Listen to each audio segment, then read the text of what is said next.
And welcome to a glorious Monday night in the middle of June as summer's kind of kicking into high gear. My name is JW Colwell. I am joined as always by my brilliant co-host who is you're back at home. What a bummer that is for you.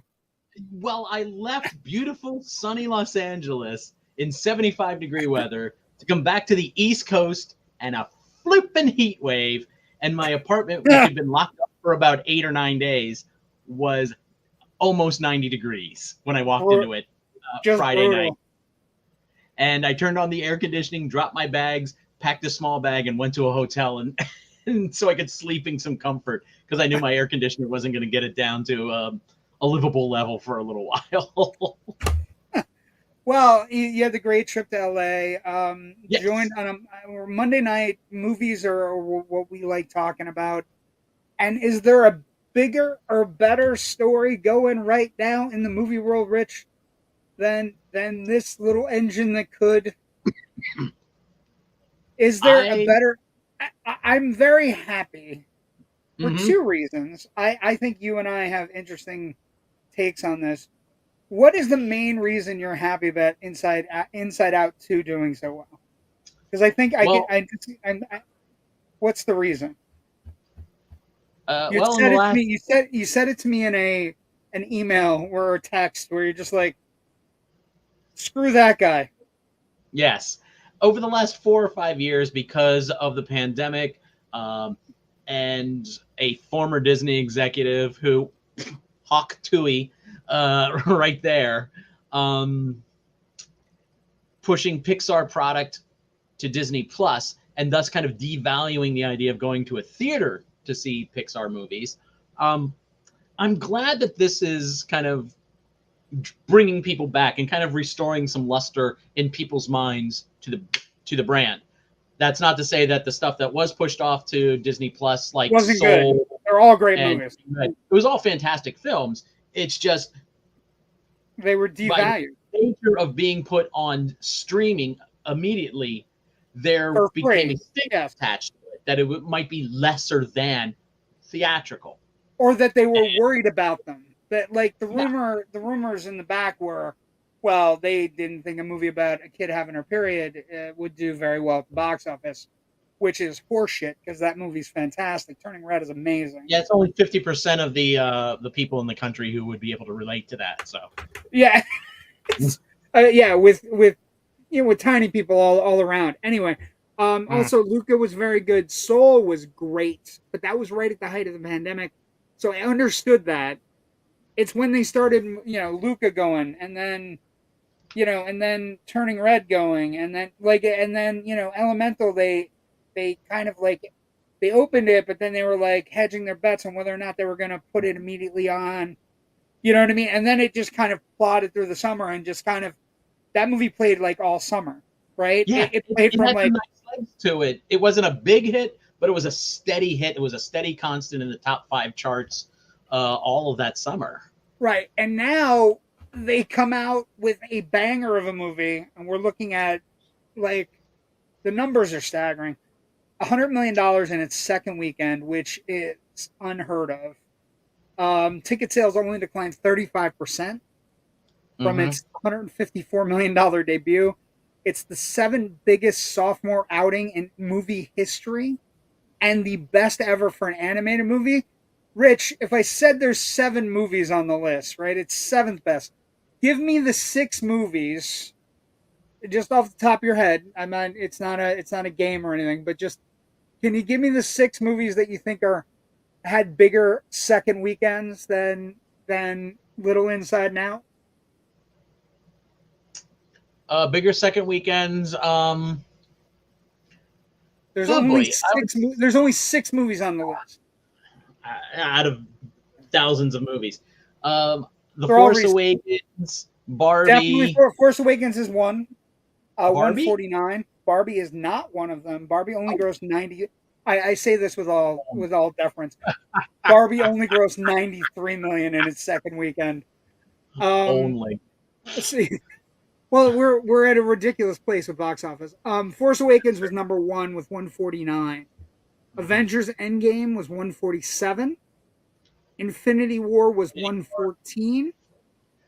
Spider-Man No Way Home? No. Black Panther 111.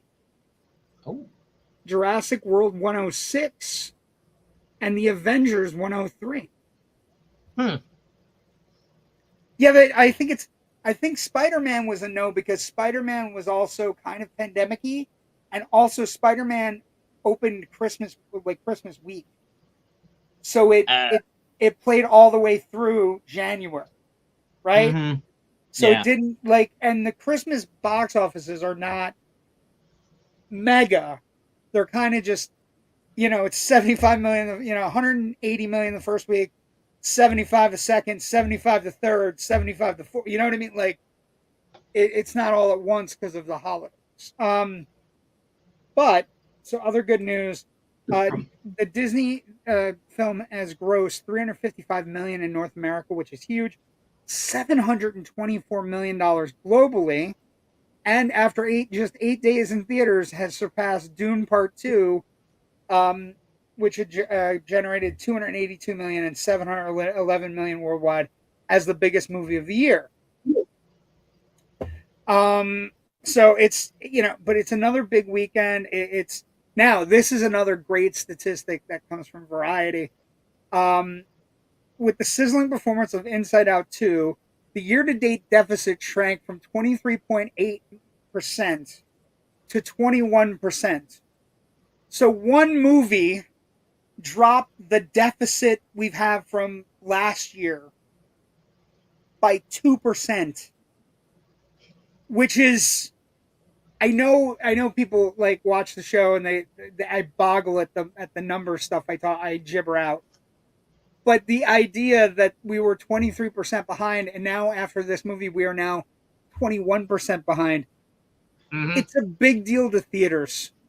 It's a huge deal to theaters, and I can't even put it into perspective. And it kind of and what happens, Rich, when people go to the movies? People start going to the movies again. They start movie going is a habit. It's a habit. Mm-hmm. You have to feed the habit. One other little box office thing from this weekend that made me happy was how good the action comedy, I guess you could call it, Thelma did this weekend. Small little indie film. Did very well. A 93-year-old woman. It's Richard Roundtree's last performance, and he's really good in it. I love the movie, and I would recommend it. 2.2 million from only 1,200 theaters. So it's, she's a great actress. I haven't seen it. Maybe I'll check it out. Another thing that has to be talked about with the box office: Bad Boys Ride or Die, third weekend, second place, 19 million.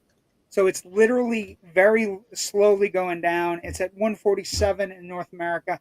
So maybe in a couple weeks it could catch up to Planet of the Apes. Mm-hmm. But globally it's 289.1. Kingdom of Planet of the Apes is basically 164 domestic, but it's in number 4 fourth place again. And the other movie that opened this weekend, Rich, that I think is going to have legs and play because it's an adult movie and you don't necessarily need to see it first. Bike Riders opened this weekend, and it's just a fantastic cast: Comer and Austin Butler and Thomas Hardy, and it's about bike riders, and it's based on a book. It's based on a book that's only pictures, so they had to derive everything. I wasn't thrilled with the mechanic of the film, like how they framed it. But Homer's because basically it's framed as the guy who's writing the book and taking the pictures is interviewing people as he goes, which realistically we know didn't happen. So it's Comer's fantastic though. Comer, she captures a Midwest female foibles and trepidations and everything, like with a perfection that you can only expect from Comer. And then Butler's really good as like a guy who looks cool on a bike, and Tom Hardy's great as the guy who wants him to you don't know if it's like if he's in love with him or if he just really likes his company. You know what I mean? Like it. Again, it's not something we've ever had. The Wild One did not have Brando maybe hunking out to other guys. But this one definitely has. There's a moment that was like, I was watching the theaters and it's like, he's very much in Austin Butler's face, like right in his business right here. And it's just a really cool, where he's just like, it could go either way. I'm playing a lot of Baldur's Gate, so it could go either way, Rich. Let's talk some comments, and then we'll talk some other stories that are dominating today. Good evening, Ken McKernan. Good evening, friends. Says Ken Good evening, Ken. It's always nice to see you here. Joe Ridgely. Good evening, gentlemen. Good evening, Joe. I'm sorry I caused Joe all kinds of conniptions today. I feel bad. I'm such a bad person. And then Inside Out globally, 725 million. Yeah, it's going to be our first $1 billion movie this year. And then, like I said, it's definitely on track for $1 billion. I don't know what the rest of the summer holds. We got what I do like is that it is something where we're encouraging movie going. And one of the things that you have going on, like movies that are coming up that have potential. Quiet Place Day One has potential because we haven't had a major horror film for the summer yet, and the Quiet Place is a pretty decent franchise, has done reasonably well. Despicable Me 4 is coming out on July 3rd, and then Deadpool and Wolverine is July 26th, and then you got other weird quirky movies coming out for the rest of the summer, like I'm excited. Deadpool Wolverine is going to be the king of the summer. I think I mean, Inside Out 2 may surpass it, but it's going to be kind of close, I think. The only thing holding it back is the R rating. The R rating. Yeah, the R rating is kind of a bummer. Also because, again, one of the more interesting things I was talking about it, I think on Loud and Nerdy, where they had a poll where people were talking about taking their kids, and the poll essentially produced a number of $240 million opening weekend. But in that poll, Rich, the parents didn't know the movie was R-rated, which I look at it and I go, first two movies are R-rated. Yeah. They're literally... Well, also, it's not like they're hiding it in the trailers. Jackman's saying fuck every other word. You know what I mean? Like, they're not hiding it. Hey, brothers. Hey, Sean Smithson. Good to have you. Hi, Sean. So I don't know. I don't know. Like, I'm in a box office derby. I do it every year with these really smart guys that are Hollywood people and based. And I have Despicable Me as number one. I feel bad about it now because I have Inside Out 2 as 3. And so I just think Despicable Me for it's coming out July 3rd. It's easy, right? And the Minions are like the Minions are the closest things we have to the Stooges right now. You know what I mean? Like, and they're not. It's not great. Like the franchise is definitely on the downtrend, but when I say downtrend, the last movie grossed almost $1 billion. So, and that almost $1 billion. So, when I say downtrend, it you know, still could be huge. If people enjoy the Despicable Me / Minions franchise, I'm happy for them. It does nothing for me. It's just comedically, it's a dead fish. I just watch. I think I've watched them all at this point, but and still none of them I've connected with really. I will tell you that down here in Florida, they're a big deal. Well, you've got Universal, so. Right? But I would also tell you that the new ride that they have for the Minions is abysmal. Like they made a ride that used to be a cool Shrek theater event, and they made this ride, and it's not a ride. You essentially stand for the entire ride. And if somebody has problems with knees and standing, it's not the a ride. ride stops every time you lean. So my wife, when we're on the ride, my wife looks at me and she goes, "I think that's you stopping the ride." And I'm like, okay. And then I got off, and they were like, "Well, they should have told you could have taken your conveyance because I have a little scooter thing I use." And they were like, I was like, "No, they did not say that. I would have said yes. I did not want to stop the ride." Anyway, but Bike Riders open to 10 million. I think that's going to bump along for the rest of the summer as well. Like it's an interesting movie. It's got gorgeous people in it. I mean, like, and it's about a cool subject. Bike riding it's a good movie. It's a grown-up alternative to kid, schlepping along with your kids to some of this other stuff. And also it's an interesting subject. It's based on a book, and like I said, I really enjoyed it. It's basically it spans like a 30-year period in this bike club's time frame. What starts out in the 50s and 60s, you watch the Wild One on television. I'm already started bike club. He's really good. Butler's really good at just being like making smoking look cool again. Like, not that I want to make Smokey look cool, but God, he looks cool when he's smoking. And then Comer is just she's this base of the movie where everything kind of comes through her, and like she has a couple great moments where she's fighting with Hardy about like, you can't have him, he's mine. And he's like, I don't know, I think I'll pick the club. Like, and it's so but fantastic.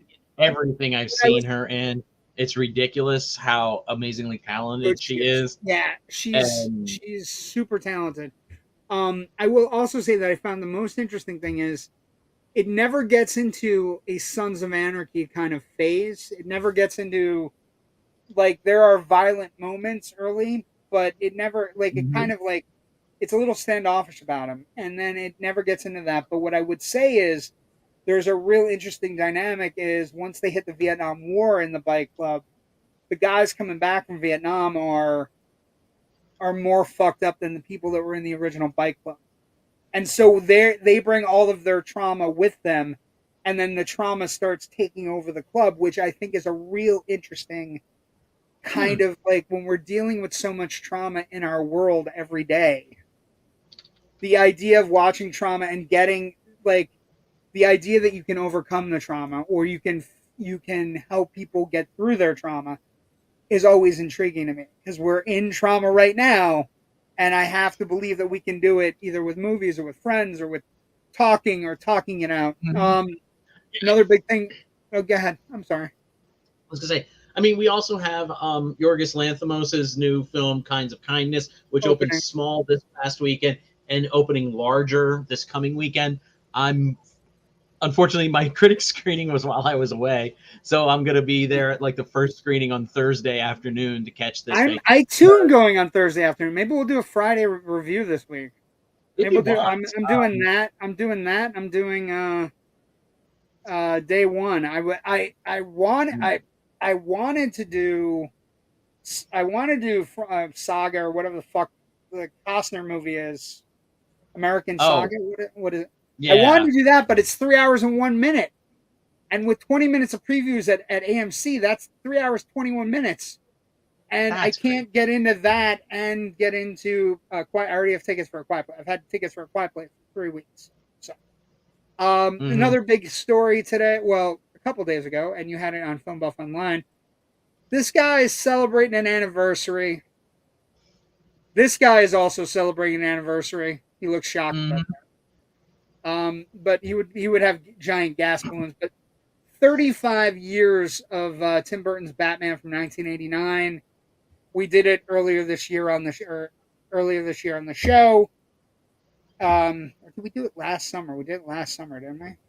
We did it last summer. I believe so. We did it last summer because of Flash. But it endures, and it's still one of the greatest, the showings early to see that movie, Rich, were so much fun. Where everybody is just going in and then going out and getting right back in line and going back in. And opening day, I didn't quite do that. I had some friends come up from out of town. We went to an early, whatever it was in the morning. And then we went out for lunch, went to our local comic shop, and then went back for a second viewing before they headed back home. So I was at Viewmont. We were at the Viewmont. I did the Tenet. I think there was a midnight showing. The night it opened, we did the midnight showing, and it was like everybody had the fucking shirts already. I mean, not me because I was a fat kid, but everybody had a Batman shirt on of some sort. But this shirt was already there. Like when I found this shirt in my size, I've been wearing it like out regularly. But anyway, I remember still have how amazing. I had bought like the previous winter at some point.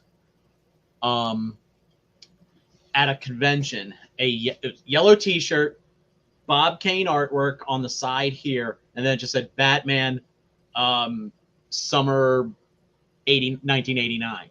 I still have that shirt. I can't fit into that shirt. It's a medium, well, and it's a medium. I have to go through a round of chemotherapy or 3 days shrink back down to that size. Well, I remember that. You remember the other shirt that I remember from a movie was the Dick Tracy shirts that were also tickets. Oh God, I wish I had one of those. I really still have mine.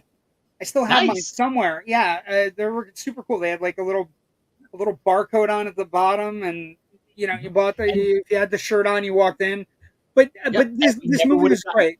This movie we never would have got Dick Tracy if it weren't for this Batman film. This was the film that kind of kicked off the 90s superhero boom and comic book boom that gave us, things like Dick Tracy and the Phantom. And then ultimately it inspired Marvel to do Blade. And then that led to Spider-Man, and that led to where we are today. Yes. So without Batman 89, we don't have any of it. I would also say, and this is something I've come to more, I like Christian Bale. I think he's okay. But Michael Keaton is Batman, man. And that's all we're going to say about it. Like, he just is. And he, like, for whatever reason, I think the most interesting aspects, he captured the rage part of it. But that sequence where he's just in Vicky Vale's apartment where he's trying to tell her he's Batman and the Joker shows up and he's like, he grabs the fucking thing and he's just like, you want to get nuts? I can get nuts. And I just think for whatever reason, I don't know. We're gonna have interesting discussions in the next couple of months or years as we progress through these new incarnations of our superheroes. It's like, for me, Christopher Reeve is Superman. For me, Michael Keaton is Superman. I'm all willing to have new versions of the character. I'm all willing to see what people bring to them. I'm a sucker for an occasional Val Kilmer is a good Batman argument. I love that argument because I think he is. I think he's a better Bruce Wayne, but that's beside the point. But Batman 35 years ago is a pretty fucking big deal. You know what I mean? Speaking of Superman, and I know we're kind of dragging out this news segment. Did you see the paparazzi pictures today from Cleveland where they are currently shooting James Gunn's Superman? Yes, I did. I think the costume looks great. Like I think the costume looks bright and vibrant. Like it does have weird little intricacies here and there, but I think the way the cape is is cool as fuck. The way he It's has got like the yellow emblem on the back. yeah, it's got which the I'm a yellow fan emblem on of. the back, which I'm pro for. And you know, we should put pictures up. Give me a second. Mr. Terrific costume Looks great. really cool. I really like that it's a practical mask on him, because I was afraid that they were kind of going to go with a like a CG something, but it looks entirely practical to me. I didn't see any of like CG tracking dots or anything on there. And then we got a shot of I saw some paparazzi photos of Rachel Brosnahan as Lois Lane. I saw one shot of Perry White with a big old cigar like Perry White should have. And I just got really excited, and I know we're you know, the only question 12 and a half like, months away. this is a question I have. And okay, Sean writes 35 years. Dang, I feel old now. Thanks for that. Laugh out loud. We feel old every week. Dude, this whole show is about feeling old. So yeah, it's I don't know. we're literally remember that we're literally the member berries. And we're also nostalgia a little bit. But I will say about Superman, right?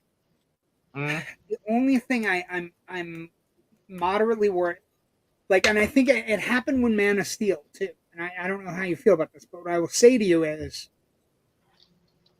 I always end up jonesing for the John Williams score. I don't know why. I it's like it's like a Pavlovian experiment. But like, I just think every once in a while when you make a score that's so good, and I haven't heard anything about Gunn. I haven't heard anything about Gunn, what he's decided to do. But if Gunn were to somehow refurbish the John Williams score and be like, that's Superman's score, I wouldn't be against it. Now, I'm not saying somebody shouldn't get a chance like Michael Giacchino or somebody that could really make a great score, but the John Williams Superman score is, a while back I decided it's my favorite score of all time, and I like a lot of John Williams stuff. Mentioned this before here, and I know I've talked about it elsewhere. There was a comic book editor from DC, I think it was Mike Carlin, who said the key to a great Superman score, and the reason why Williams's works really well as the old score from the Adventures of Superman in the 1950s, is when the horns do their fanfare, you can say Superman to it. So like in John Williams's dun dun dun dun dun dun dun dun dun dun dun dun Superman. Yes. Oh my God, that's amazing. Right there. That's incredible. That is an incredible. Holy fuck, we're old, but that's absolutely true. So I don't know what Gunn's gonna do. Gunn has been very deferential. Gunn has been very smart. Gunn is saying all the right things, and I think the kid looks great as Superman. I should have trying to find the pictures. Rich, the Daily Planet looks fantastic, by the way. Oh yeah. And then, of course, after they're done shooting in Cleveland for covering some of Metropolis, they are going to go down to to Cincinnati for a day or two of filming. And I think most likely they're going to be using Union Station there as a location, because Union Station was the design inspiration for the Hall of Justice in the Super Friends cartoon and then elsewhere. Cosplayers go there all the time. I have a brother who lives in Cincinnati. And one of my more recent trips out there, I took an hour out of all the family stuff to go over to Union Station and take some pictures. And if I'd thought about it, I would have forwarded one to you right now before we started. But you know, when we do a big Superman overview, remind me. I think that's definitely on deck for next summer, right? I don't want to get ahead of myself, but I think doing Superman next year with the Superman the movie and Superman 2, we don't need to do any of the other ones. I don't know. I think we could kind of work our way through the entire super oeuvre. Let's go back to 3 and Quest for Peace.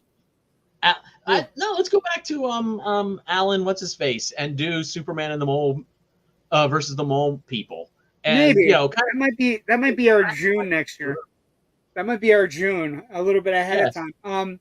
So Super there's the June. picture. There's the picture you're talking about. And Mm-hmm. other than the weird little things on that you can only see, I love the collar. I love that the cape is on his shoulder and not necessarily on his back. Like Not I tucked don't know. in. I like that. I like how it looks. And here's what he looks like from behind Mm-hmm. with the S. So first off, the S is super cool. Look at how cool that fucking looks. Ah. You know how can you not get excited?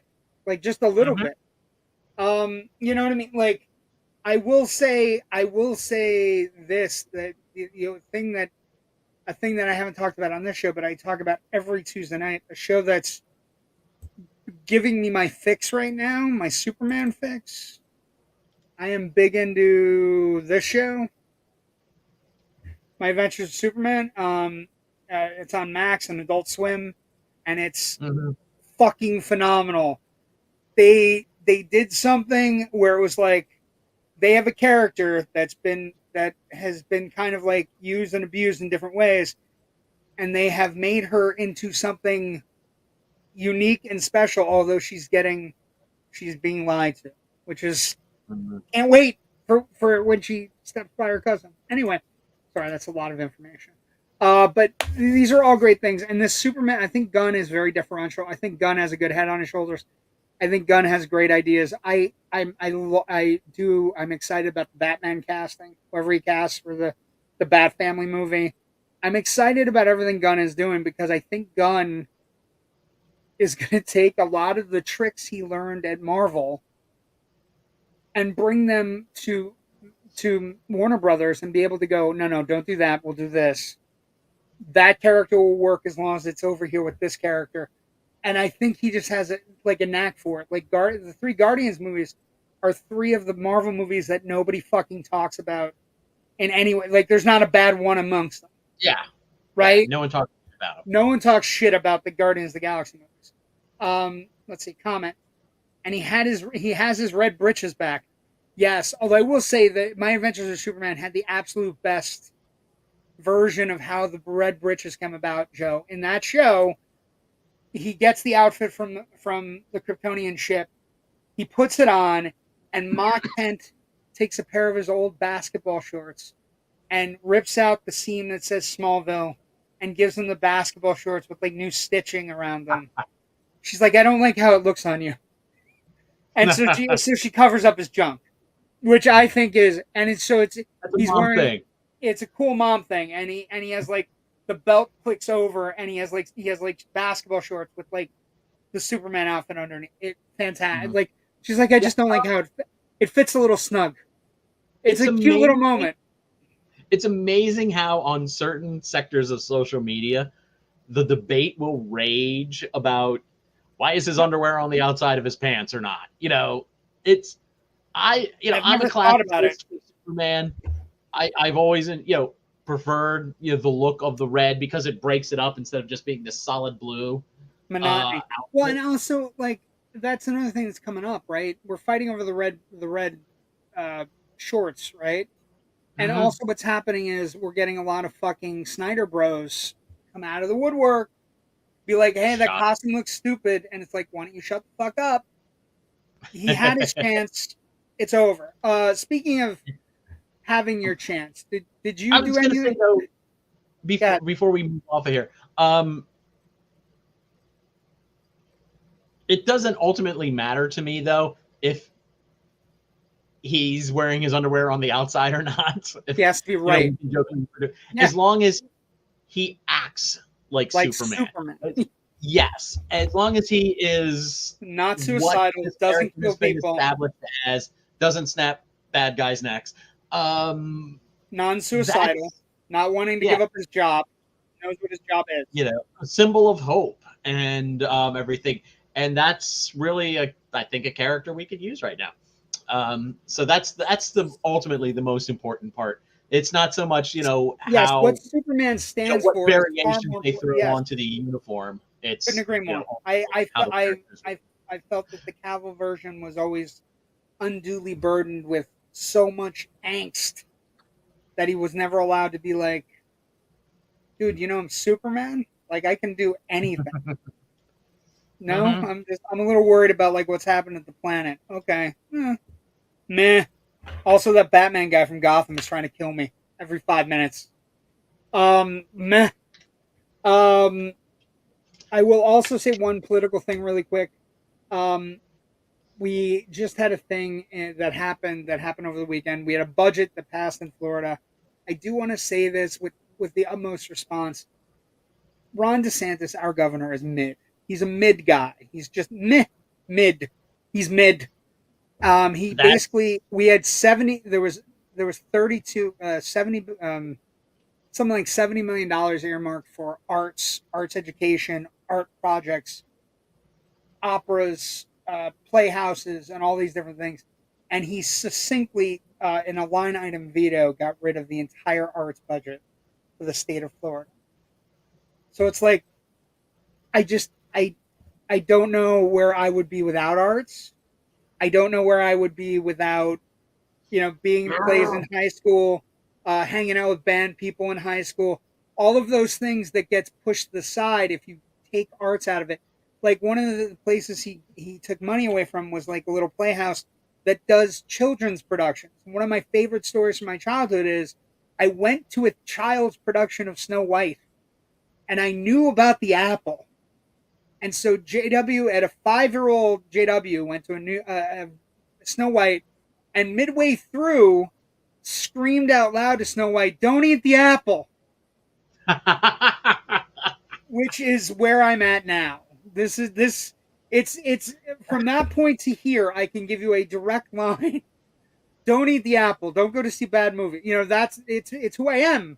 So I just want to say it's a bummer, and I honestly don't I don't understand get it. I don't understand why we impulse hate to the say, arts. nah, we don't like the arts anymore.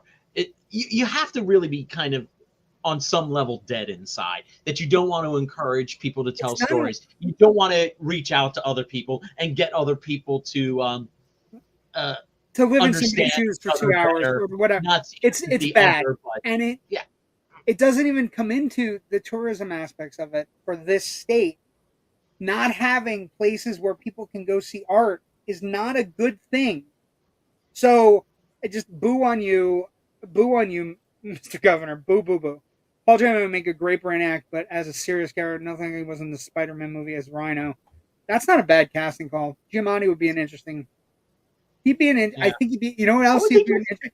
He'd be an interesting toy maker. What was he Oh, just cast in though recently? Giamatti? Oh, he's Yeah. shit. Um, Yeah, I'm suddenly blanking on that. oh, he's doing a Hostel show. He's doing Star he's Trek. doing he's Star He's doing Trek. Star Trek Academy. Yeah. Oh, that's cool He, too. But so yeah, so Giamatti. Actually, to be honest, Giamatti could be reading a phone book, and I'd be mildly intrigued. mhm. Don't get me started, JW. Yeah, this we're in a bad state. To quote Palpatine, do it. Haha. Okay, that's true. But you're right. Do it. We should do. Vote him out. Just work at voting him out. Send him Wait, back to the scrap heap I of think history he's where he done. belongs. I think he's done after this term. Oh, But you guys have term limits for governors? I think we do. It's Oh boy, I hope I so. also just it's such a fucking mess. Okay, but we are here for another thing. You have been in California recently. I was all last week. It was a lovely visit. We have pictures. Look at you, like as some sort of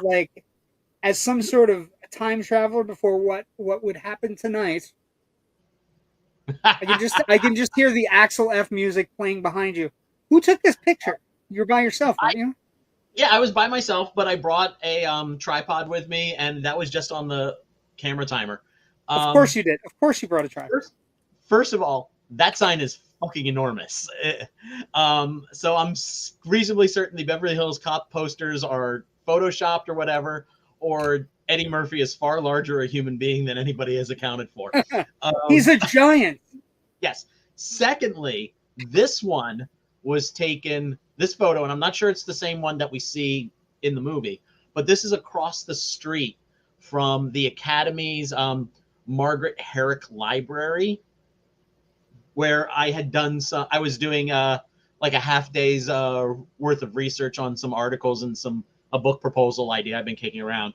And the people at the Herrick are lovely, wonderful people. You contact them, a couple weeks in advance of when you want to go. You say, hey, I know in your special holdings you have this, and this from these old memos from I was holding old memos from the RKO studio. I was holding a thank you note that an actor had sent to Luella Parsons about something that they had typed and signed themselves. I was holding these like valuable, amazing documents, and it was exciting. I found some interesting information about a movie that has a relationship to Northeast Pennsylvania. I don't want to talk about it yet, but I think I found something that settles an argument about it definitively, which was pretty exciting for me. But the staff there was really wonderful. Make sure you tell us when that happened. Oh yeah, I will.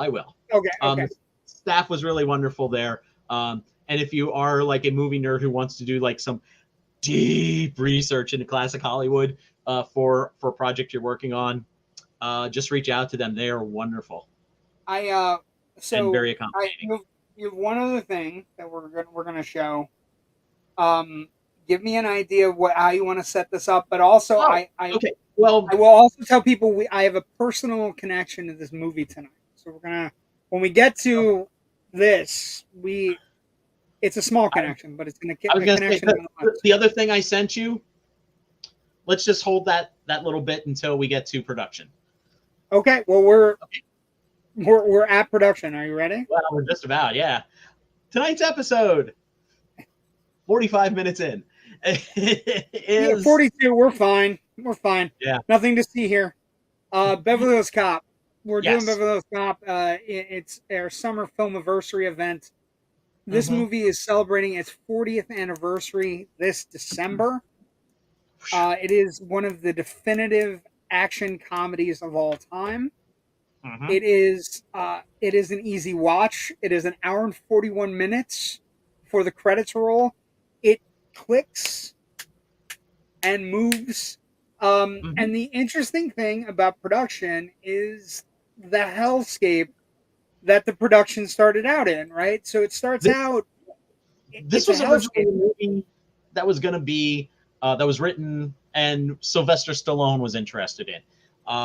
It wasn't so much of a comedy. Sylvester Stallone had this idea for this character Cobra, and he was very much kind of like, yes, it becomes can you Cobra. rewrite this to fit this character I've kind of created?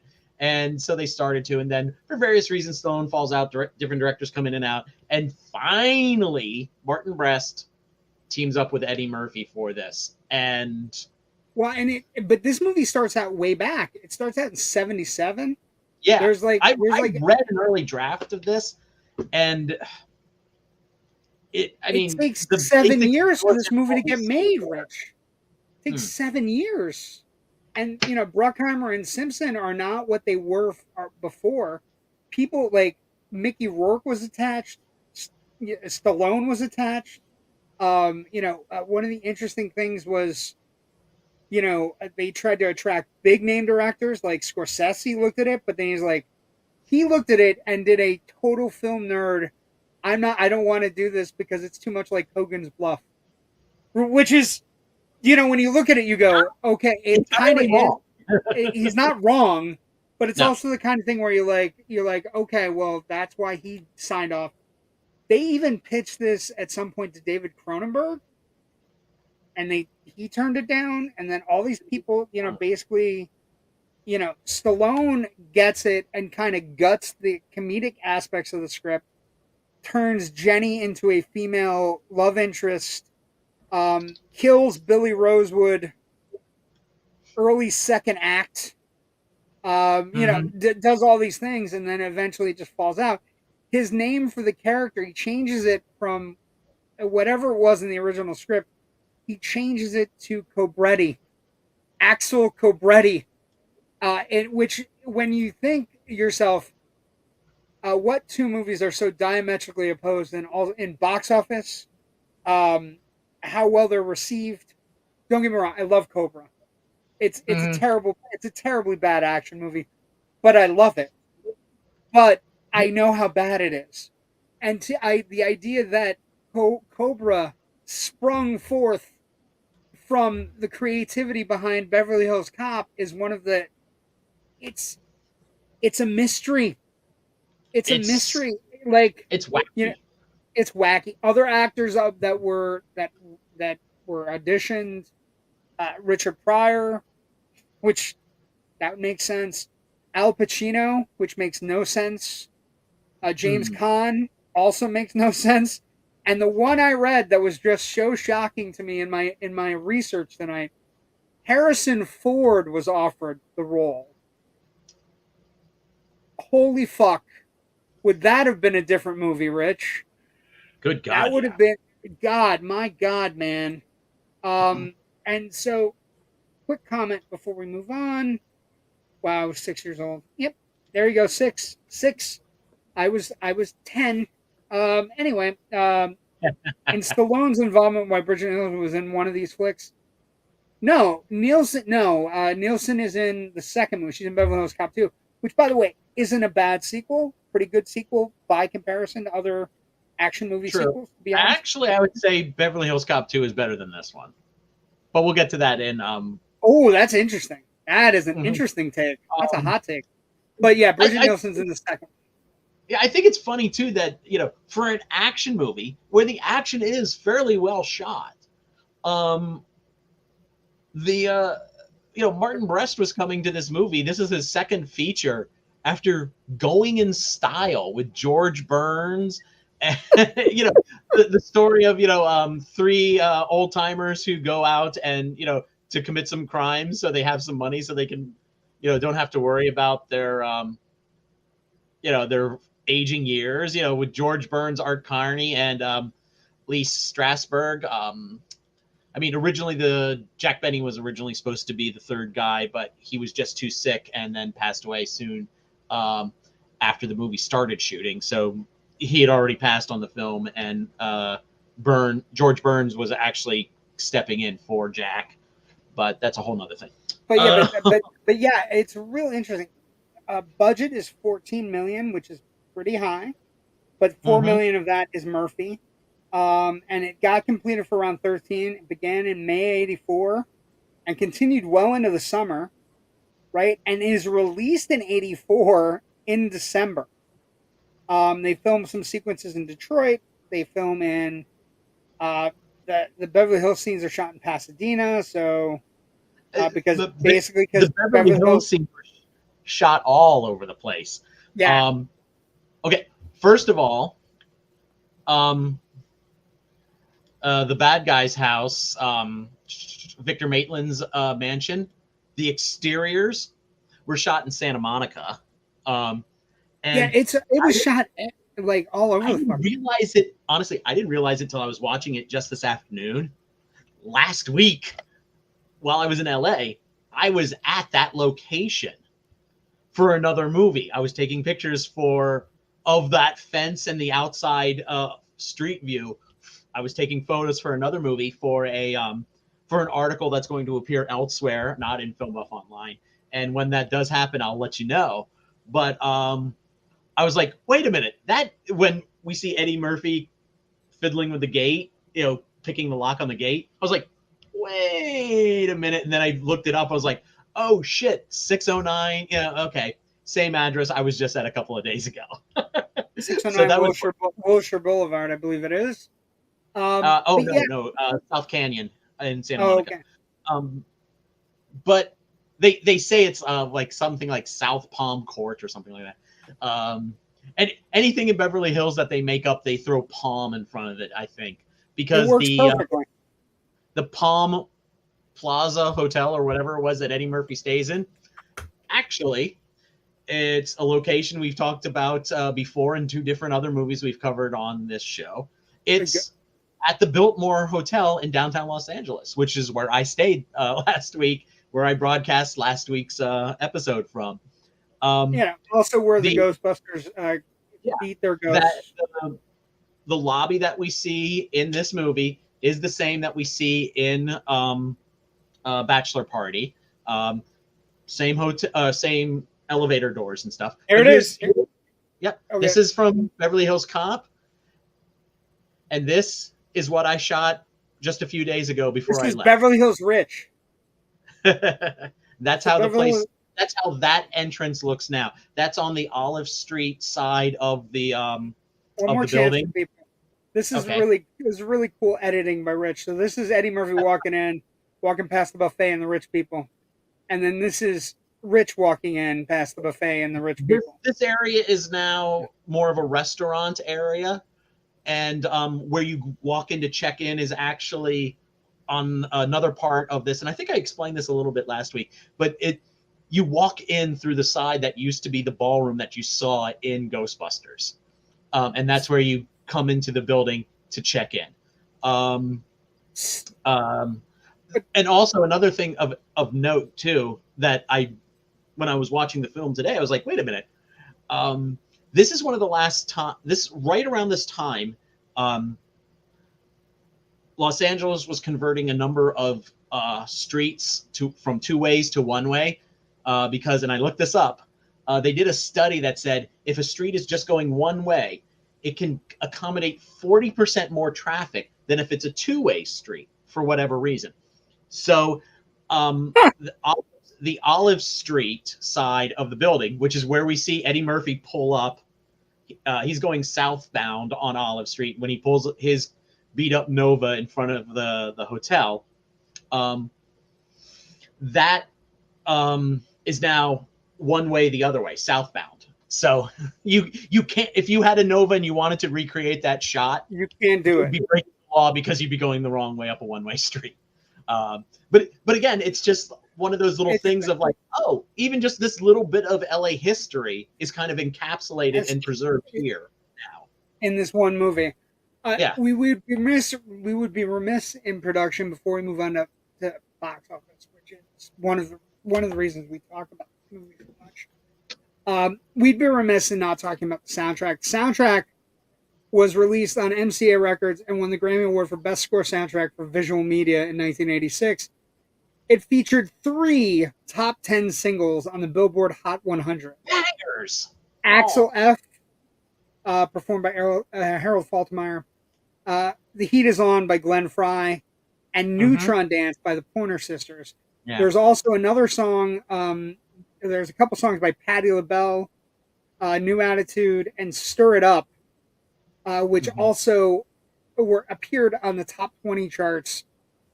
It is, without a doubt, it is one of the best soundtracks of all time that doesn't get mentioned in the best soundtrack debates. Everybody brings up The Bodyguard, everybody brings up Titanic, Footloose.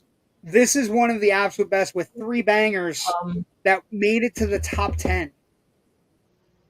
I'm trying to pull it up here really quick, and perhaps you know it off the top of your head because I can't think of it. That's Nasty Girl. Was that Sheila E. or was that Vanity? Yeah, it was Vanity 6, and that, one of those Prince offshoots. But that was also a I don't know if it was a top 10 hit, but I know it was a top 40 hit too. Yeah, it's playing in the strip club when they foil the robbery. Okay, couple comments. Coincidence, she was in Cobra and Part 2. Interesting. Yeah, Bridget Nielsen, she did have, she was okay. Banana in the Tailpipe was originally supposed to be a potato, according to Judge Reinhold. Yes, banana works so much better. Also, if we have a potato, we wouldn't have Banana Man, who is Marlon Wayans. That's what he listed in the credits. True. As Banana Man. Well, on the director's commentary, Martin Brest talked about how the script called for a potato originally. Axel was supposed to go down to the kitchen in the hotel and get a potato and come back up. And they didn't have time or money really to film all that, set up, lights and everything down in the kitchen. I don't think they even got access. So they just said, well, we're already here in the lobby. Let's set up a buffet. Eddie Murphy was the one who called Marlon Wayans to come in to play this character. Banana Man. Just Banana Man. Just Banana.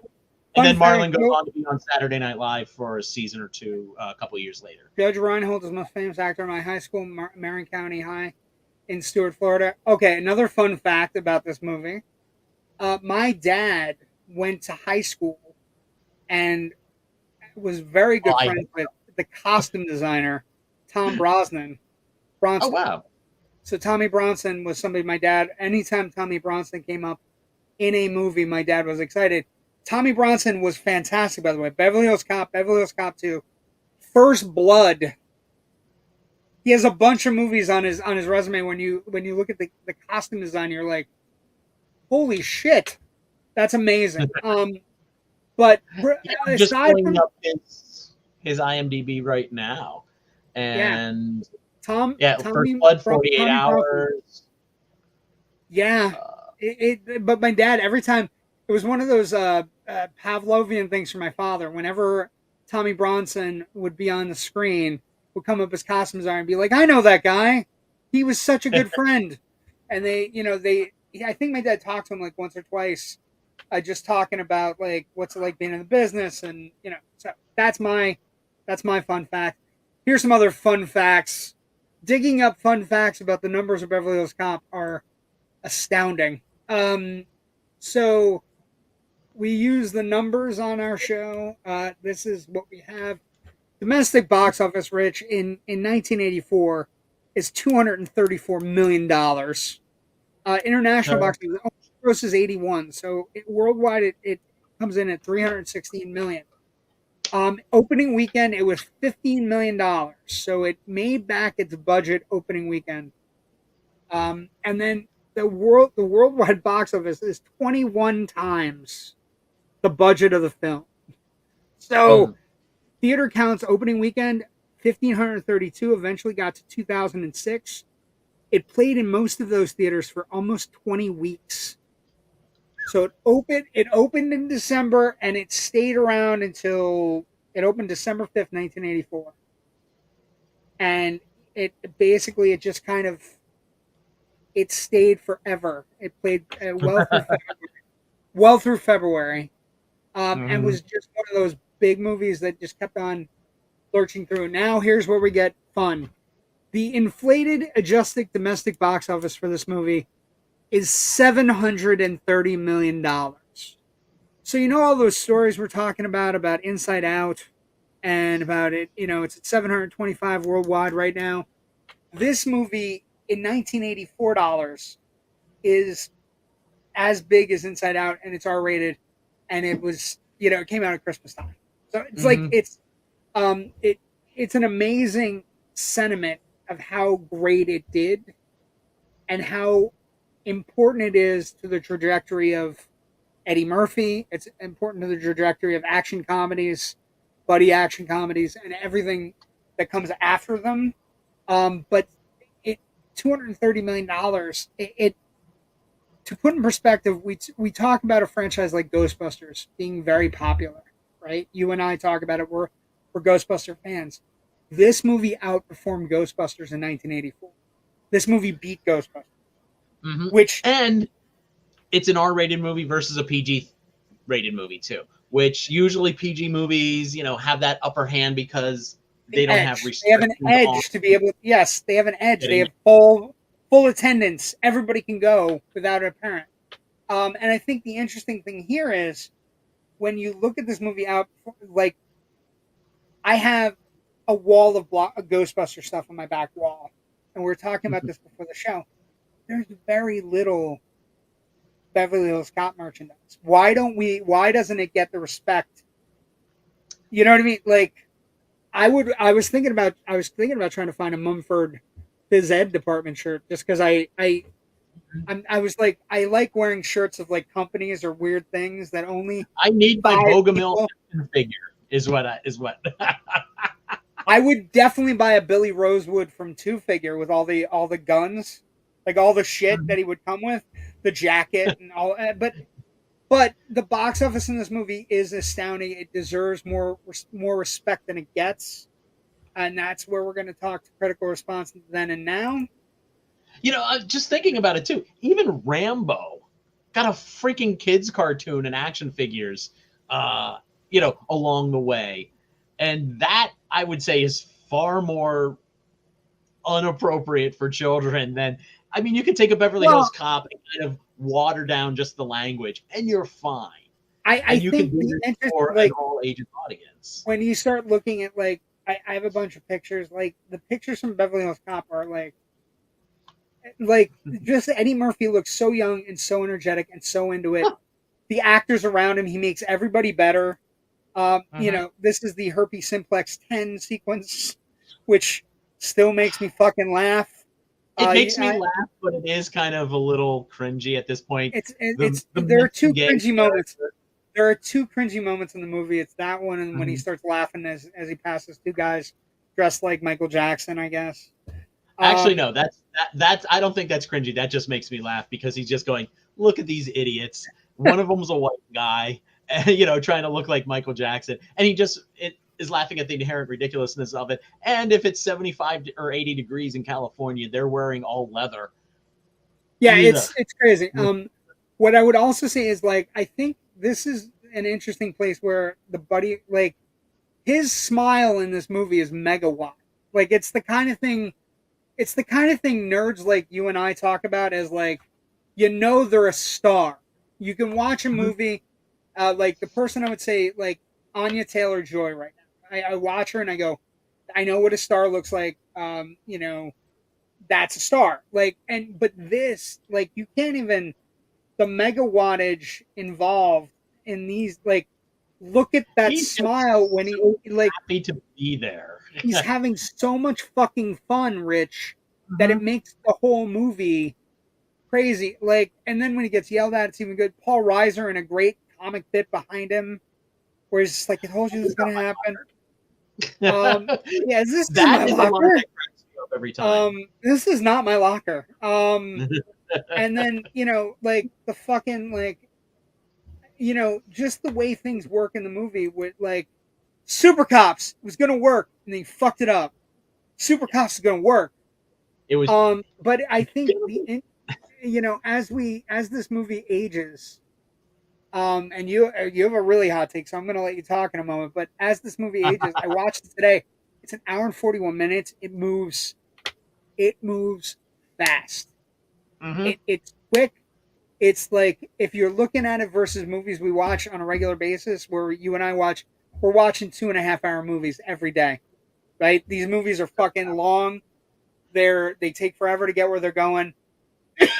This is efficiency. There's a murder, takes a vacation, he goes, he solves the murder. He makes friends, he gets thrown out of a plate glass window. Like, it for still me, takes him 30 minutes almost. How long does it take him to get out to Los Angeles? I don't know. It's like 20, 25 minutes or so. So, I mean, there's a lot of exposition all over this movie that they have to kind of keep dropping left, right, and center. And I think they handle it fairly well. For an action comedy in the 80s, yes. There is exposition. There is, like, he is quicker than everybody else. But part of the charm of the movie is everywhere he goes, he is essentially, everywhere he goes in this movie, Rich, and I know you know this, he's doing the 48 hours bar scene. He does it everywhere he goes in this movie.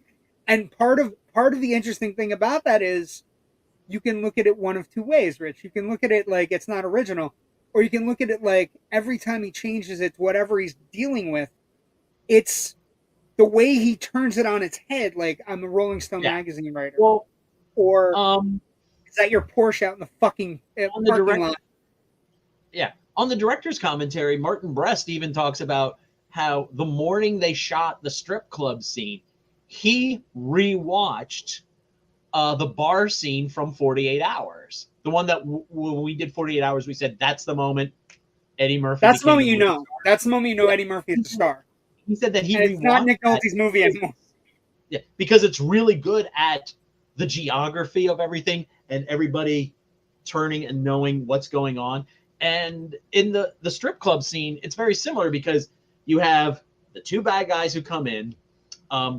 Taggart goes off to kind of cover the one, and Billy's sitting at the table, Eddie gets up, and you have a lot of people kind of glancing back and forth to kind of like cue each other and let them know, okay, and we get to see what they're thinking. From a blocking standpoint, it's a nightmare. I was looking at it, with new eyes as I was listening to the commentary, and I was like, oh yeah, this is all over this bar, but it all holds together so well because it's him, because they knew what they were doing, and they really thought about it, and that's a scene that Philip, you changed. Put together poorly. I said, I think I was what I was paying attention today for an action movie. There's not a lot of action. That's an interesting side effect that gets up the ante in Beverly Hills Cop 2, which is what you're supposed to do with an action movie, right? I think Billy is the first one to shoot somebody. I was aghast that I had totally forgotten that Billy's the first person to kill anybody in the movie. And then it has the sequence, it just moves along with such an efficiency that you can't help but get swept up in it. And when he's when he is mega charged, when he is like just kind of spitting stuff, like the one older actor who comes in is playing the chief and he says something, and the moment he walks away, Eddie Murphy goes into a perfect fucking impression of the guy. And then it seemed like improv, right? And it just, are you the one that broke the table at the and he just fucking goes right into it. And all the other actors shut up, he can hear you. It's just it's tailor made to him. It suited him. It works in many conceivable ways. It's short, it's fast. It tells your audio is breaking up a little bit again. Oh, I'm sorry. Is it still? Oh, there you go. Sorry. That's right. It just might be me. It's short. It's efficient. It may be a little easy at the How about a big shout out also to Jonathan Banks, who plays a henchman here, who will go on to become the greatest hitman in the history of television. And that's in 1985 on the show Otherworld. No. Breaking Bad. But yeah, you might recognize him. But yeah, so Rotten Tomatoes, Rich, here's where we're at. Rotten Tomatoes, this is an amazingly even. 83% from the critics, 82% from the audiences, which it partly answers my question. It's for whatever reason, Rich, it is not as beloved as it should be. And maybe this kind of, the reason we did Beverly Hills Cop is because there's a little thing happening in a week. This is happening. And so maybe, I am disappointed that Axel F is not going to be in theaters, because I feel Eddie Murphy is at his best when it's a crowd of people laughing hysterically or laughing together. Also, this is one of those rare franchises for me where I think African-American people who watch this movie love it. I think Caucasian people, I think anybody who watches this movie loves it, right? So I think it's one of those bringing together movies. You know what I mean? Yeah. Like, it's one of those movies where we can all sit back and go, Eddie Murphy's fucking funny. Eddie Murphy fucking rules. And 84 Eddie Murphy is pretty spectacular in all that he does. You know what I mean? I was noticing also, like, I don't know, you were paying attention. It looks like he did all of his own stunts in this. Like, there's not a lot of stunts, but there doesn't look like there's a lot of cutaways where you can't see that it's him. Some of the truck stuff in the beginning, no, that's not hanging on the chain and flipping out of the that's the definitely stuntman. But I was talking about like jumping over fences and running around on the patio where he's diving when he's getting shot at near the end. But I think the interesting thing is, I think you could paint it away as just a superstar movie, but I actually think it's better than most action movies. Like it's well constructed. It's well constructed, but I don't think it's deeply constructed. No, there's nothing deep about it. No, it's thin. Anybody else in this role, and this movie would be a whole lot less. It would be a whole lot more shallow. And I don't know if it would have worked at all. This movie kind of exists on the force of will of Eddie Murphy. And it's fine. And that's okay. And that's That's why I think, though, the script for Beverly Hills Cop 2 is twistier. It's a better script. Eddie Murphy comes in, and then you have Tony Scott's photography and direction on this, and it's just a grittier, more beautiful film. I'm not going to fight you. I think Beverly Hills Cop 2 is fantastic. I know I think it's a better looking there film are than naysayers, but I think it's a better. I think it's got a good construction. I think the reason I love this one more is because of its efficiency. Like, it's just efficient as a piece of filmmaking. In a world where you and I are watching movies that are about every movie is about 15 minutes too long, 20 minutes too long, right? You know what I mean? You and I spend a lot of time in theaters where we come out and we're like, that was 240. That was holy shit. You know, and then 240, if you add a half hour to it, 20 minutes to it because of previous, you're at 3 hours. I just think, 84 was one of those times, like, Ghostbusters isn't long either. You know what I mean? Like, these aren't lengthy movies, and they move at a brisk pace. So more critical theory stuff about it. It's at 83% on Rotten Tomatoes. Like I said, 82 from The Thing. And then Janet Maslin of the New York Times, one of our favorites. Beverly Hills Cop finds Eddie Murphy doing what he does best, playing the shrewdest, hippest, fastest talking underdog in a rich man's world. Eddie Murphy knows exactly what he's doing, and he wins at every turn. Yes. Yeah, that Trading Places, 48 Hours, it's all variations on a theme from him, but they're really good jazzy variations. And well, yeah, it's the difference between going to see somebody at a jazz bar that's not good and going to see somebody at a jazz bar that's making their own jazz. Like it's like he's like an impresario, and like all of the sequences work. Like the flowers work. Like all of his sequences where he's fish, and I think it's an interesting thing because it's a reverse fish out of water. He's a fish out of water, but he's a smarter fish, so he can be out of water, right? You know what I mean? So I think it's, for me, it's just one of those movies where he's so vibrant and just so amazing. Also, just so you're talking about the screenplay, this screenplay was nominated for an Academy Award.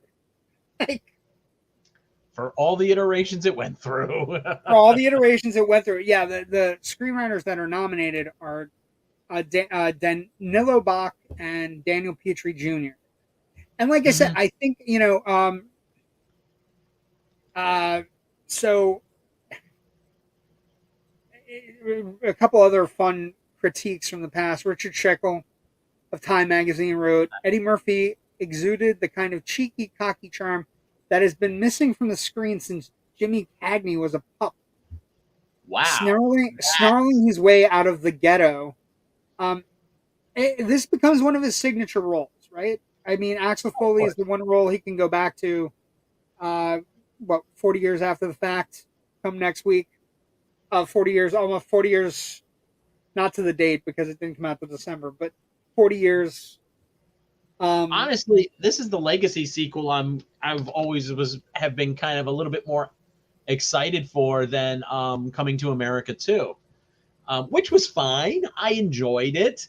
It certainly had. It's fun as a legacy sequel. Yes, but this got a weird. It's Coming to America 2 always had a weird. He has another kid. That means he's not with Jasmine, which, you know what I mean? Like it was just weird. But this legacy sequel. First off, we've been teased a lot. It's been a tease. You and I. There's been bad TV shows. There's been, we're gonna make his son. We're gonna There's been all these different iterations. The pilot that was developed for CBS by Sony was so bad. Not good. And I'm going to be writing about it later this week for this weekend. I'm hoping to pull together a bunch of Beverly Hills Cop projects that didn't happen piece. There was this. So many. How long's the article going to be? Like 6 pages? It's going to be kind of broken up into a couple of things. There was in 2008, there was a Beverly Hills Cop 4 script written that the inciting incident to get him back to Beverly Hills was Billy, who is now chief of police, gets murdered. He gets thrown out of a window. I don't want like, Billy murdered. I don't want Serge no murdered. one did, murdered. Which is probably why they didn't do it. But so he comes back. He's paired with 2 other cops from Beverly Hills. Taggart shows up at the funeral and says, "If you need anything to get this bastard, let me know. I will be there to help you." And then he never shows up for the climax of the film, which was absolutely fucking ridiculous to me. I'm like, why have him make that little moment and put that thing up on the shelf? It's Chekhov's, Chekhov's Taggart, if you will. That he'll show back up. That's why people show up to watch our show, Rich, because we have Chekhov's Taggart. A couple comments. Hold on. It was just terrible and a terrible script. Okay, so I'm afraid I'm gonna have to reread it too this week. Snyder says in Beverly Hills Cop 2, Billy had a Cobra poster on his inside bedroom door. Yeah, the Cobra things are fun. Mm-hmm. Like the idea that Stallone looked at Beverly Hills Cop and said, "I can make Cobra," is kind of like the wonkiest version of reality possible. Again, Cobra's a wonderfully bad fun film. I'm glad John Ashton's back, and the new one is great as Marvin and Midnight Run. Midnight Run is another one of those movies that doesn't not age well. It ages so well that you just go, "How great is this movie?" That's also Martin Brest, though, right? He went from here. He went there. He actually became a very good director of buddy comedy things, with mismatched pair things. I think that's the critique of this movie. It's such a star bomb from Eddie Murphy that everything glows around it for me. And I watched it today, and it was just like, the sequences where he takes command of the room and starts yelling or doing whatever. It's just it's incandescent charisma, just kind of like he sprinkles it over everything and just runs roughshod over. It's one of my favorite movies. I was rethinking that today. I'm like, is this in my top 20? Because it changes all the time. But is this in my top 20? It probably is. I mean, look at how happy he is. Look at the fucking cocked eye before The Rock ever existed. Mm-hmm. You know what I mean? Like, just, and then we immediately then have to go to legacy and franchise viability. And this is where Netflix is in many ways. This is where Netflix is going to be super excited. I think, I'm not going to lie, I think this is the biggest mistake Netflix has made since the Knives Out sequel. Right, where you're holding this and you're going to put it on. I think this movie Axel F, Beverly Hills Cop Axel F, looks really good. I think it has some excellent casting. I think Joseph Gordon-Levitt is going to be a great kind of like everyman for Eddie Murphy to play off of. I think, when you bring Reinhold back and John Ashton back and Bronson Pinchot back, you have a little bit of a nostalgia flavor bomb. I think, I love Kevin Bacon as the Heavy. I like Kevin Bacon as a bad guy anyway, but if you're telling me he's going to be a bad guy cop who's going to be going after Eddie Murphy, I think it has so much potential, Rich. You know what I mean? And then the franchise viability, I mean, this movie produces, from not only are we getting, do we get 3 sequels, right? We get Beverly Hills Cop 2, which is a big hit in its own right. Beverly Hills Cop 3, which is not a hit and wasn't good. Bad movie. I say that as a John Landis fan, it is terrible. Bad movie. And it's like Eddie Murphy tries to save it and just can't. And now we're getting Axel F, so we have 4 sequels. And at the world premiere, which Netflix decided to hold in a theater, bastards. Eddie Murphy did the red carpet, and among other things, he said he's already been recording some dialogue for a new Shrek film, and they're talking about a possible Donkey spin-off. 5 movie and a 5th Beverly Hills Cop. 5th Beverly Hills Cop they're already starting to develop.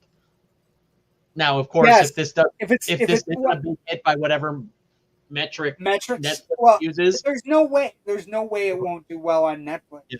Like, here's It's the just, thing, Rich. If you're releasing a movie, a sequel to theater, maybe this is why they're doing it. If you're releasing a sequel to theaters, people have to spend their money. They go out 40 years after the fact is a rough time to have a sequel, right? A movie like we've seen Doctor Sleep struggle, we've seen Blade Runner 2049 struggle, we've seen legacy sequels struggle. yes. Maybe the plan is bring him back. And if this movie, like, first off, if you're watching a movie on Netflix, you're gonna give it a fucking break. It's just how it is. I don't know why, Yeah. but if you watch a movie on Netflix, you're like, oh, okay. I just I'm already want paying for it. I just want a new DVD or new Blu-ray next to my 3-pack of Beverly Hills Cop 1, 2, and 3 already, on my shelf next to each other. And it's funny that you mentioned, legacy sequels don't do so well, as today was the first day of shooting on the Freaky Friday legacy sequel with Oh no, Jamie no. Lee Curtis. I'm just saying a lengthy period of time. Yeah. I'm not. Freaky Friday 2 is going to do great. Like, Oh, I'm sure. I'm sure you know what I mean. Jamie Lee is on fire. But Yeah. the I have thoughts about that if you want those real quick. Go ahead. We're over. Go ahead. I think Lindsay Lohan, when she was doing Freaky Friday, when she was doing Mean Girls, was really starting to show some potential to have a really good, interesting career, which unfortunately, with all her other wackiness, kind of got side railed for 20 Yeah, years or so. very true. And if this is something that helps put her back onto a course where we're going to get us, several years of her doing some good work, some comedy, maybe, shifting into light She just did drama that or even, Christmas movie on Netflix that everybody loved. Like, so yeah. I think I think you're right about potential. I want that for her career because, I see how much we might have been missing out over these last years because, she had her problems. And Well, and I'm always rooting for people to succeed and give us wonderful stuff and yes, that they're happy yes, creating. you and I have the reason we do the show is you and I have very similar feelings about movies. I want to love your movie. Please, I want to love your. let me like it. Please let me love this movie. But another legacy of franchise viability. This is the movie that starts action comedy craze. This is the movie that sets everything up. You love Midnight Run, great. Doesn't happen without Beverly Hills Cop. You love Lethal Weapon, really doesn't happen without Beverly Hills Cop. So you love Bad Boys, Bad Boys for Life, Bad Boys Ride or Die, Bad Boys 2, Bad Boys 6. You love all those movies, doesn't happen without fucking Beverly Hills Cop.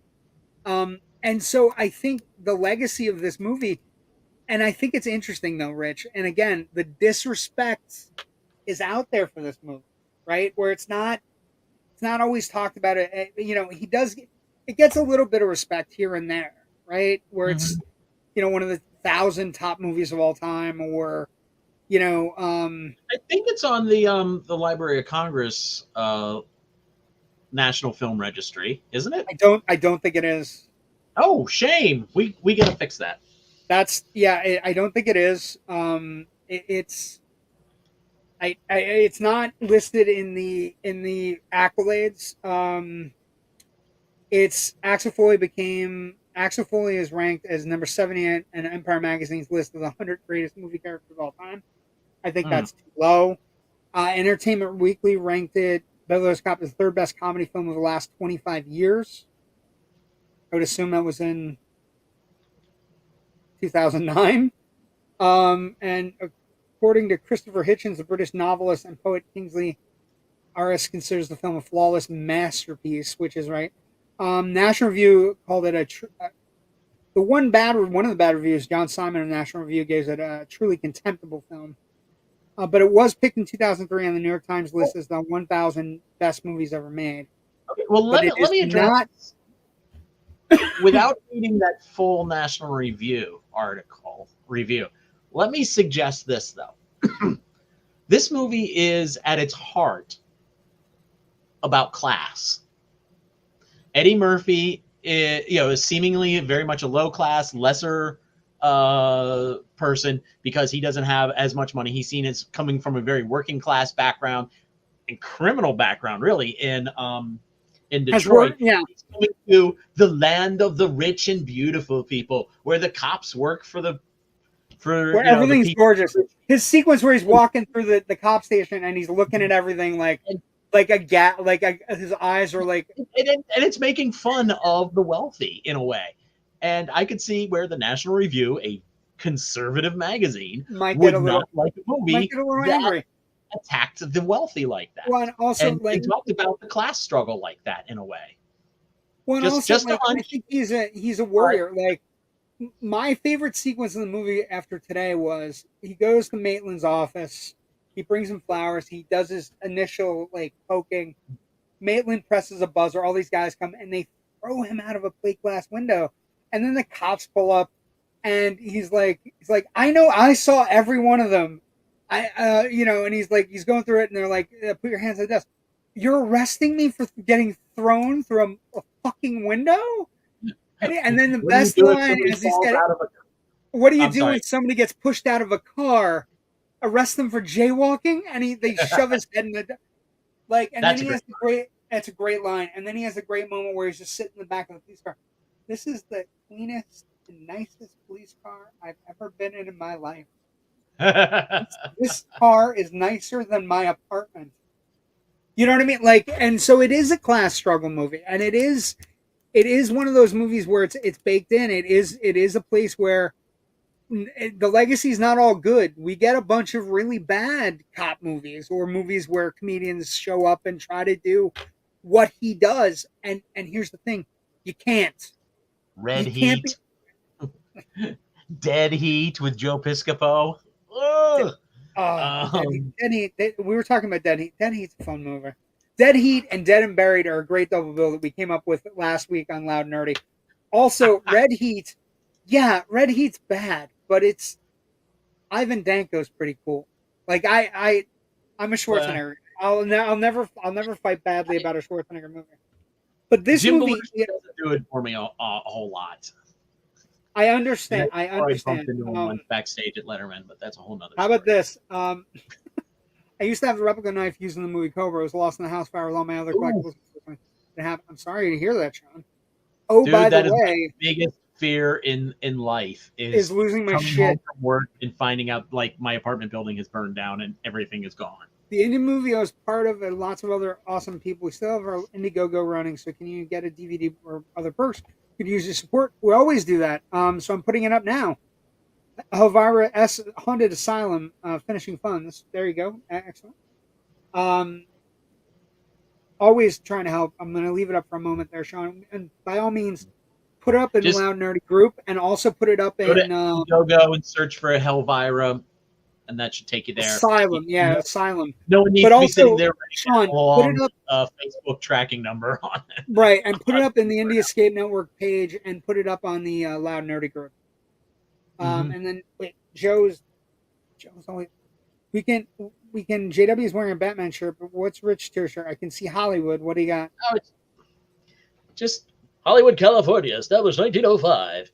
Yeah, just a T-shirt I picked up on Hollywood Boulevard at a gift shop. We don't want to say how we paid for it. It was rough. He was a starlet from a different state. Thank you, I appreciate it. But legacy and franchise viability of this movie. We have a franchise movie coming out next week, July 3rd. You'll be able to watch a new Beverly Hills Cop movie. So I wish. Don't suck. Yeah, please don't suck. Please don't suck. It just needs to be It just needs to be viable. It needs 3 or 4 really good moments where he gets to rip somebody apart, and it needs 1 or 2 action sequences. It doesn't even need the Howard Hawks 3. That's the rule for a Howard Hawks movie. You need 3 action sequences and 2 setup sequences. It doesn't even need that. It just needs that. Okay, so Rich, where can people find you? All of my writing is at FilmBuffOnline.com. We also have a Facebook page where we announce all our new posts that go up, as well as we have other fun Facebook exclusive things, such as on the state history posts, some breaking news on when, unfortunately, somebody from movie or television passes away. I do 2 other podcasts.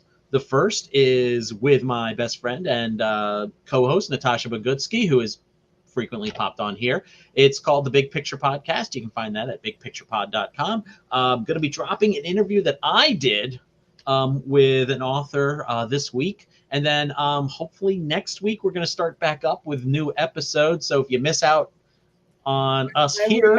I would imagine your girl is rearing to go on House of the Dragon. Oh, yeah. Oh, no, actually, Bridgerton. We're doing Bridgerton first, then we're going to do a piece about going to the movies while on vacation is going to be our next episode after that. I'm sure we're going to be doing something on House of the Dragon at some point, probably sneaking in some Doctor Who content as well. She's anxious to see Bike Rider, so I'm sure that'll come up in conversation. Yeah, she's a Comer gal. Yeah, oh yeah. Lots of exciting stuff. You can find that at any of your favorite podcatchers or at bigpicturepod.com. And on the socials, I am FilmBuff Rich at Twitter and Blue Sky. Okay, so I am JW the Movie Guy on Facebook, Twitter, Threads, Blue Sky, Instagram, and Twitter. I already said Twitter. Yeah. You can find us every Monday night here doing Generation Movie.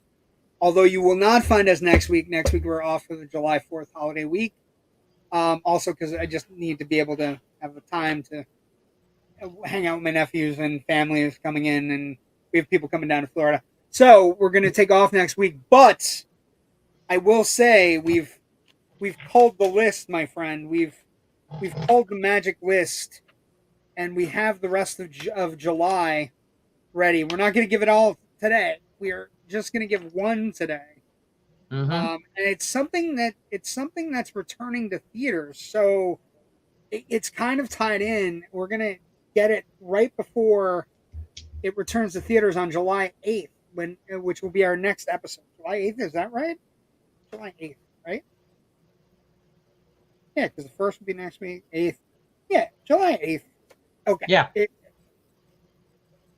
It's a little movie. It's about scheming uncles and family history and your destiny and all of those things that we see in a lot of movies, and something we don't. No, Rich. On July 8th, we are returning with. The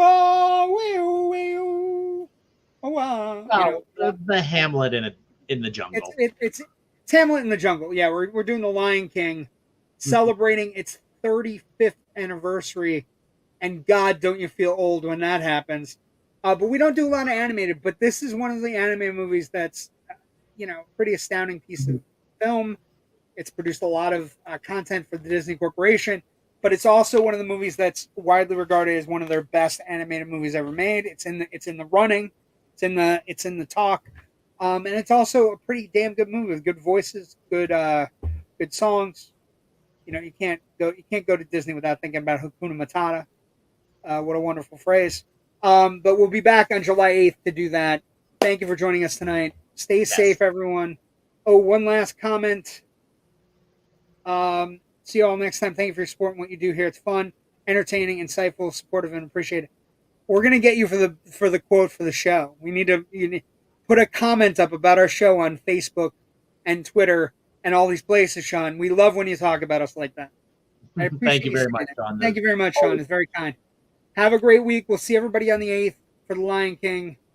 Go see a movie. Lots of movies opening. Got Quiet Place. A couple things. Other things opening. Maxine next week. Thelma Thelma needs to be seen. Have a great night. Stay safe.